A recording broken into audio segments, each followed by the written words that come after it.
Chronicle of an approaching danger. This time, it's the moon that is threatened. Imagine a space pebble as big as a 15-story building wandering through the solar system with the same nonchalance as a tourist on vacation. This is 2024 YR4, an asteroid with dimensions that we now know to be between 53 and 67 meters, or 174 to 220 feet in diameter.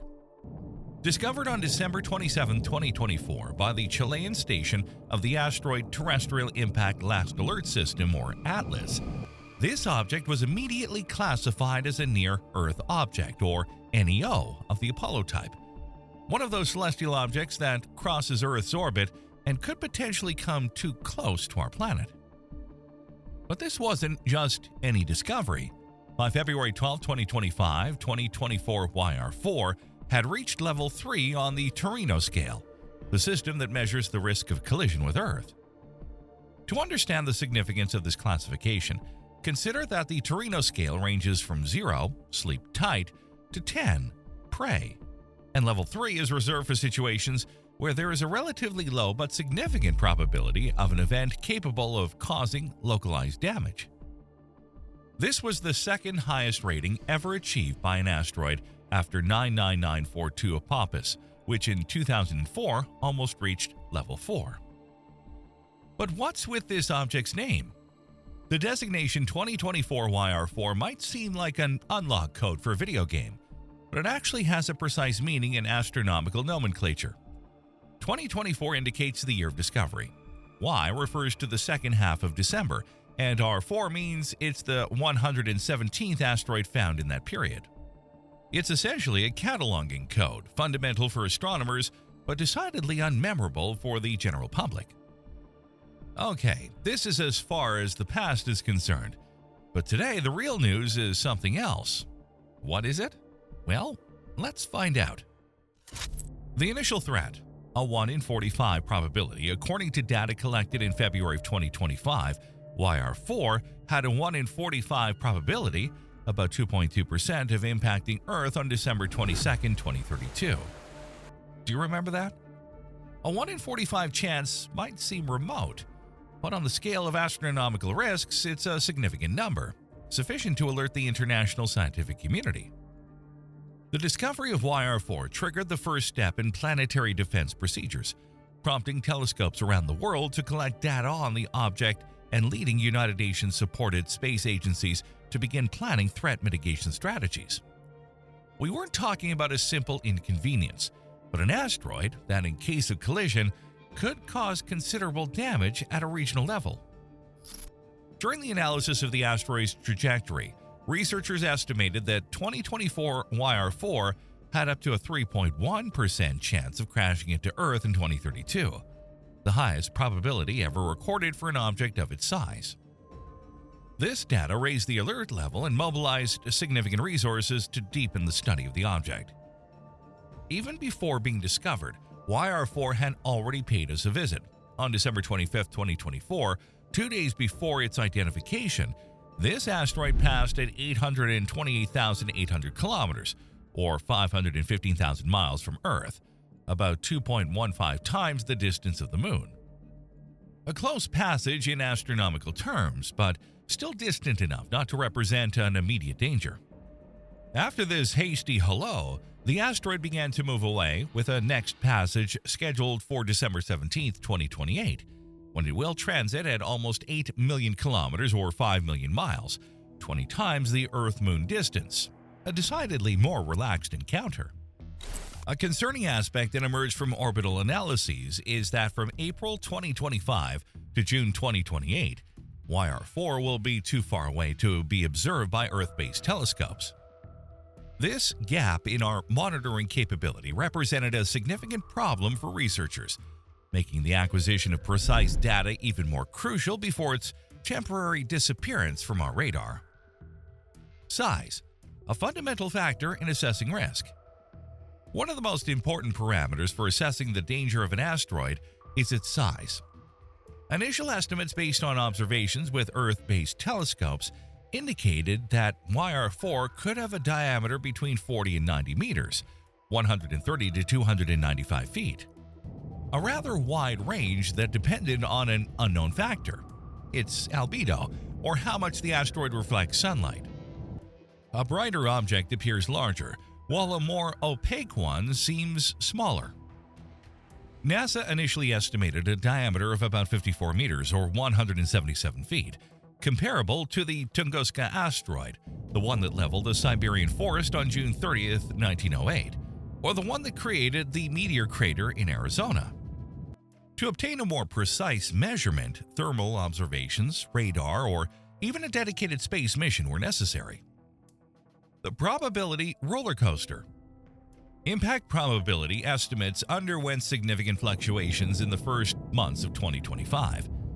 At the end of January, the probability was 1.3%, then it rose to 1.7% in February, then down to 1.4%, up to 2.3%, finally stabilizing around 2 to 3% in mid-February.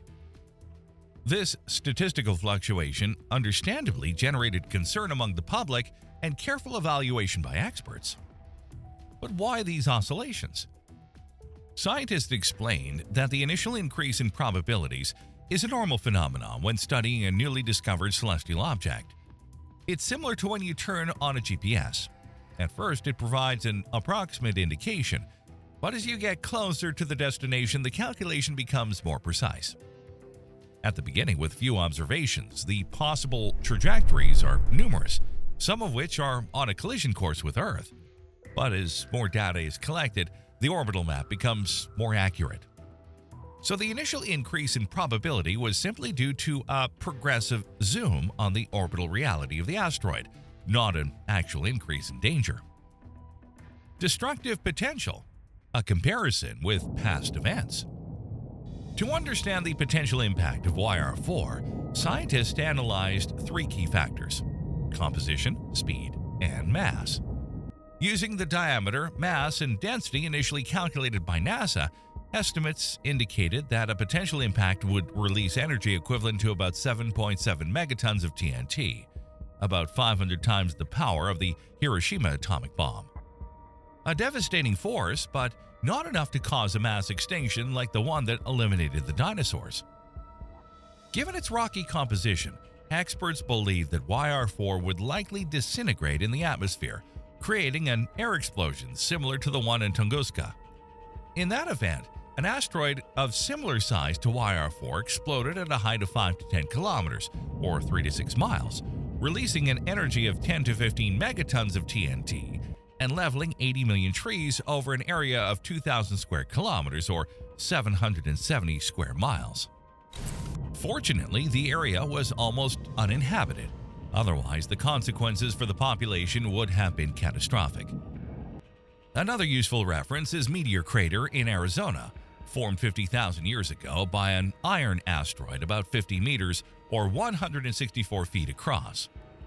Unlike the Tunguska event, this object, being mainly composed of iron-nickel, did not disintegrate in the atmosphere, but reached the ground at a speed of 12.8 kilometers per second, or 46,000 kilometers per hour, or 28,600 miles per hour, digging a crater 1.2 kilometers or 0.7 miles in diameter and 170 meters or 558 feet deep. And we can't forget the Chelyabinsk meteor in Russia on February 15, 2013, a smaller object about 20 meters or 66 feet that entered the atmosphere at 19 kilometers per second, or 68,000 kilometers per hour, or 42,300 miles per hour, and exploded at a height of 30 kilometers or 18.6 miles, damaging 7,200 buildings and injuring more than 1,500 people, mainly due to glass shattered by the shockwave. This event demonstrated that even relatively small objects can cause significant damage, especially if they hit densely populated areas. Emergency plans. How to defend against an asteroid. Faced with the potential threat of YR4, scientists examined several planetary defense strategies. Kinetic impact, the most tested method demonstrated by NASA's DART mission in 2022. It involves crashing a spacecraft into the asteroid at high speed, slightly modifying its trajectory. Over cosmic distances, even a small change can make the Earth be missed by millions of kilometers. gravity tractor. For larger asteroids, the gravitational attraction of a heavy spacecraft positioned near the object can be used to gradually deflect it. Alternatively, vehicles equipped with powerful retro rockets could be landed on the asteroid's surface that, once activated, would modify its trajectory. Nuclear explosion, the most drastic option, to be considered only if all others fail. A nuclear warhead could fragment the asteroid or deflect it, but with the risk of creating numerous smaller fragments that are difficult to track. Space painting, an innovative solution that involves covering the asteroid with reflective paint so that the pressure of sunlight slowly shifts it, like a sail in space. The effectiveness of these methods depends on the time available. With 10 to 20 years' notice, even a small intervention could be sufficient, while with little warning, more drastic measures would be necessary. Hey guys, just a moment before we continue. Be sure to join the Insane Curiosity channel. Click on the bell, you'll help us to make products of even higher quality. The risk corridor. Where would it hit? In case of failure of deflection strategies, scientists work to determine the potential impact point. David Rankin, an engineer with NASA's Catalina Sky Survey project, traced a risk corridor, a band crossing the globe starting from northern South America, crossing the Pacific Ocean, Africa, the Arabian Sea to South Asia. Countries potentially at risk included India, Pakistan, Bangladesh, Ethiopia, Sudan, Nigeria, Venezuela, Colombia, and Ecuador. An impact would have caused a local disaster, but not a catastrophic global event. The final verdict for Earth. Danger averted. After weeks of intense monitoring and analysis activity, the scientific community reached a reassuring conclusion. Earth is out of danger. New astrometric observations made with the Very Large Telescope, the VLT, of the European Southern Observatory, the ESO, significantly reduced the uncertainty on YR4's orbital parameters, definitively excluding the possibility of an impact with our planet in 2032. This is certainly good news, similar to what happened with the asteroid Apophis, which in 2004 seemed destined to hit us in 2029, but after months of observations, turned out to be harmless to Earth. A new scenario, the lunar impact. But if the Earth is safe, a new and fascinating scenario has opened up. The possibility that 2024 YR4 could hit the moon. According to updated data from NASA's Center for Near-Earth Object Studies, the probability of a lunar impact on December 22, 2032 has risen from 1.7% at the end of February to the current 3.8%. This doesn't mean the moon is in danger. It has a 96.2% probability of avoiding the collision, and even in the case of impact, the consequences would be minimal compared to its geological history. The asteroid, which would hit the lunar surface at a speed of about 14 kilometers per second, would create a crater about 1.5 to 2 kilometers in diameter, an insignificant addition to the numerous and much larger craters already present on our natural satellite. The James Webb Space Telescope takes action. A significant breakthrough in the study of YR4 came thanks to the James Webb Space Telescope, the JWST. During the phase of uncertainty about the asteroid's trajectory, the European Space Agency, the ESA, granted several hours of the telescope's emergency discretionary time to study the potentially dangerous object. On March 26, 2025, JWST carried out the first of two planned observations, using its powerful infrared sensors to directly detect the heat emitted by the asteroid, thus providing crucial information on both its size and composition. This data is fundamental for refining risk estimates. Since Earth-based telescopes that observe only visible light can only see sunlight reflected from the asteroid's surface, leaving wide margins of uncertainty about its true nature. During a 5-hour observation session, the telescope monitored YR4 complete one rotation every 20 minutes, confirming the previously estimated rotation period of 19.5 minutes. Researchers then converted the asteroid's brightness data into mid-infrared wavelengths, taking into account the known distances and angles between the asteroid, the Sun, and the telescope. The new discoveries: size and composition. JWST observations have finally reduced the uncertainty about YR4's size. The data indicate that the asteroid has a diameter between 53 and 67 meters, or 174 to 220 feet, with a more likely value around 60 meters, or 200 feet. This size range corresponds to a surface reflectivity between 8% and 18%, consistent with ground-based telescopic observations that had classified YR4 as an S-type or stony asteroid. These dimensions confirm that YR4 is indeed comparable to the asteroid responsible for the Tunguska event, making this comparison with that historic event even more pertinent. Thermal analysis also revealed that the asteroid is colder than is typical for objects of its size, suggesting it might be rockier than initially hypothesized. This more solid composition would have significant implications in case of collision, both with Earth, now excluded, and with the Moon, still possible. A unique scientific opportunity, observing a lunar impact in real time. While the prospect of an Earth impact is always a cause for concern, the possibility of a lunar impact represents an unprecedented scientific opportunity. As Alan Fitzsimmons, professor of physics and mathematics at Queen's University, Belfast, stated, "Let's keep our fingers crossed for a lunar impact. It would have no effect on Earth, but would allow us to study for the first time the formation of a lunar crater by a known asteroid." What would we see from Earth? If YR4 were to actually hit the Moon on December 22, 2032, the spectacle would be visible even to the naked eye, depending on the time and position of the impact on the lunar surface. Imagine a very brief but intense flash, probably followed by a cloud of debris rising from the lunar surface. With a good amateur telescope, you could observe the evolution of the ejected material, and in the following days, it would be possible to distinguish the new crater as a small, lighter spot compared to the surrounding terrain. Professional astronomers with their more powerful instruments could study the dynamics of the impact in detail, measuring the amount of energy released, the distribution of ejected material, and even analyzing the composition of the lunar soil through spectroscopy of the debris cloud. It would be like witnessing live a planetary geology experiment that would normally require billions of dollars to artificially create. No danger for Earth. Here's why. Experts are unanimous in stating that an impact of YR4 on the Moon would pose no danger to us Earth dwellers. Here's why. YR4 doesn't have either the mass or the velocity needed to break the Moon or significantly modify its orbit. It would be like a gnat crashing into a moving car. From a gravitational perspective, the Moon has a mass of 73 billion tons, while YR4's mass is just 200,000 to 300,000 tons.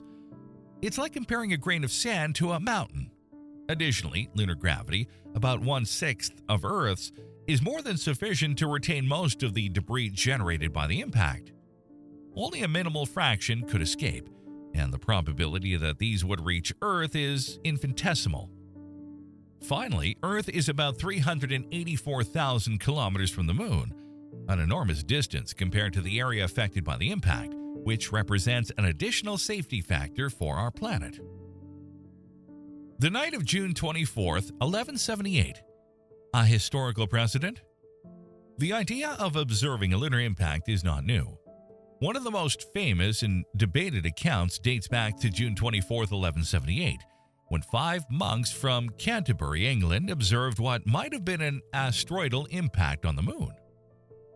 The chronicler Gervais of Canterbury reported that the monks saw a flaming fire, a redness like blood on the upper part of the crescent moon's horn, which then writhed and agitated with dark smoke rising from the point of impact.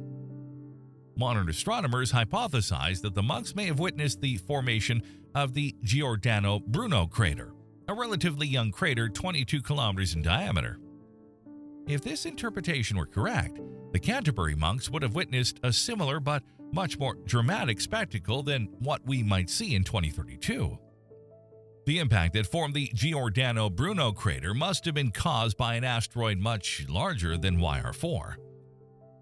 However, this theory has been challenged in recent years, as an impact of such dimensions should have generated a meteor shower on Earth in the following days, a phenomenon not reported in the chronicles of the time. It remains, nonetheless, an intriguing historical parallel with the current situation. Consequences for the lunar surface. The impact of YR4 on the lunar surface would create a crater about 1.5 to 2 kilometers, or 0.9 to 1.2 miles in diameter, and perhaps 100 to 200 meters or 330 to 660 feet deep. Unlike Earth, the Moon has no atmosphere that could slow down or break up the asteroid before impact. So, YR4 would hit the surface at its full speed of about 14 kilometers per second or 31,300 miles per hour. The energy of the impact would immediately vaporize both the asteroid and a portion of the lunar soil, creating a cloud of high-temperature material that would expand into space and then largely fall back onto the surface, forming a ring of ejecta around the main crater. From a geological perspective, the impact could reveal layers of the lunar subsoil normally not accessible, offering a rare window into the Moon's geological history. If the impact were to occur in an unexplored region, such as the far side of the Moon, it could provide valuable data on areas about which we still know relatively little. Scientific instruments already present on the Moon, such as the laser retroreflector positioned during the Apollo missions, could detect the seismic waves generated by the impact, allowing us to better map the internal structure of our satellite. It's like having a free ultrasound of the Moon. The future of monitoring. What awaits us? JWST has a second observation session of YR4 scheduled for May of 2025, before the asteroid becomes too weak and distant to be monitored by Earth-based telescopes. These new observations will further contribute to defining the asteroid's orbital trajectory and clarifying its chances of hitting the Moon. After mid-April, YR4 will be too far and faint to be observed from Earth, but JWST will continue to provide valuable data. With the new observations, it will be possible to update the probability of impact with the Moon, which could further increase or reduce to zero, as has happened with Earth. It will all depend on the new position of the virtual asteroid cloud, the statistical model used to represent the possible trajectories of the object. YR4 will remain unobservable from Earth-based telescopes until 2028, when it will reappear in our skies before its close passage in December of 2032. During this period, scientists will continue to refine orbital models based on data already collected, preparing for new observation campaigns when the asteroid becomes visible again. What have we learned? Spoiler, we're not quite ready. Okay, let's take stock of our planetary defense. The YR4 affair has been a good test to understand how truly prepared we are to face a space threat. So, pass or fail. On one hand, wow, the machine set in motion at the speed of light. In a few weeks, we went from discovery to global alert to the mobilization of JWST, which is a bit like using a Ferrari to go buy milk. Not usually done. Astronomers worked overtime, space agencies collaborated like in a Marvel movie, and in the end, we had the answer. False alarm for Earth, possible fireworks show on the Moon. On the other hand, though, there are a couple of things that raise an eyebrow. First, YR4 is about to become invisible for 3 years. Poof, gone. It's as if a crime suspect said, "I'll be back in 3 years for the trial," and we responded, "Okay, take your time." It's not exactly ideal. And then there's the size issue. We had to wait for JWST observations to know if we were talking about a rock of 40 meters or one of 90. That's quite a difference, isn't it? It's like not knowing whether you're about to hit by a smart car or a semi-truck. But the thing that should really make us reflect is another. We caught YR4. But how many YR-somethings are zooming around us without us knowing anything about them? Remember Chelyabinsk in 2013? It came out of nowhere during the day from the direction of the sun, a perfect cosmic intruder that shattered thousands of windows and injured 1,500 people, and we hadn't seen it coming. And now? Don't panic, but let's be clear, we're not in a 90s disaster movie. We don't have Bruce Willis ready to sacrifice himself, nor a team of oil drillers with a hobby in astronautics. We have scientists who struggle with limited budgets and politicians who tend to worry more about the next election than the next asteroid. YR4 has been an excellent reminder. We live in a cosmic shooting range. Earth has always been hit by space rocks and will continue to be. It's just a matter of when, not if. The good news is that we're making progress. The DART mission has demonstrated that we can't really push an asteroid off course. You know the game of billiards? Well, same thing, but with spacecraft and asteroids. And monitoring systems improve every year. But there's still such a long way to go. We need more international collaboration, more research funding, more telescopes dedicated to sky surveillance. We need a real planetary defense strategy that's not just on paper. In the meantime, we can breathe a sigh of relief for YR4 and maybe mark December 22nd, 2032 on our calendars. Who knows, we might witness a breathtaking celestial spectacle, with the moon receiving an early Christmas gift in the form of a brand new little crater. And if you're still anxious, remember, the probability of an asteroid falling on your head is still much lower than that of winning the lottery. So keep buying tickets and looking up at the sky every now and then. You never know.